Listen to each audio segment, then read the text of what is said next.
এতদিন ছিলি তুই আমার অধীনে, আজ থেকে হবি তুই আমার কন্যার অধীনে।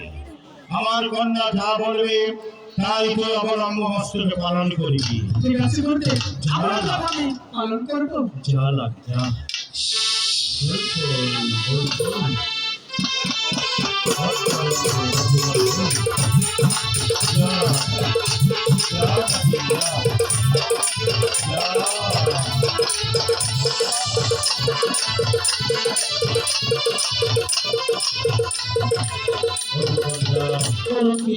এই কালো রাগ ছিল আমার অধীনে, আজ থেকে 13 দিন হয়ে গেল।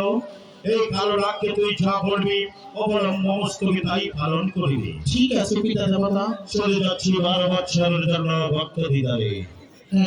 যাবার বেলায় 3 নম্বর সত্য। এবার বলুন পিতা। সে দেখো চাম্পাইপুর নগর। চম্পাইপুর নগর? হ্যাঁ, ওখানে আছে চাঁদ সদাগর। তুমি যাবে সেই চাম্পাইপুর নগর চাঁদ সদাগরের কাছে একটি মাত্র পুষ্পজনের জন্য। সেই চাঁদ সদাগর যদি তোমাকে একটি পুষ্প দেয়, বল লাগবে এই পৃথিবীতে যত হান্দু বৌদ্ধ খ্রিস্টান আছে সবাই তোমাকে দেবী বলে সম্মান করবে। ঠিক আছে পিতা দেবতা। আর যদি পুষ্প না দেয়, মনে রাখবে তোমাকে দীক্ষার দিবে। ঠিক আছে পিতা দেবতা। চলে যাচ্ছি আপনার কথা আমি অক্ষর অক্ষরে পালন করবো। ভক্ত দিদারে চলে যাচ্ছি 12 বৎসরের জন্য। ঠিক আছে। যাবার বেলা তোমাকে একটু কথা বলবো। বলুন পিতা। তোমার পালিত মা তোমার নাম কি রেখেছিল? পিতা বলো। মনসা।